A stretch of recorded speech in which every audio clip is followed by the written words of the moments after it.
This is Birmingham's Jewellery Quarter in 10 objects.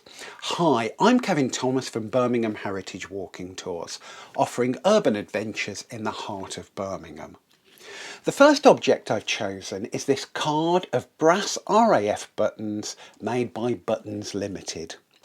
Vast fortunes were made in the jewellery quarter through button manufacturing, but by 1900 other countries were making and exporting buttons, so a group of Birmingham button manufacturers got together and marketed their wares under the title Buttons Limited. The set I have here were RAF buttons and were probably destined for a pilot's uniform. As you can see from the tarnishing on the buttons, just how much work would have gone in to keeping them clean, and I'm sure this set would have been frowned upon.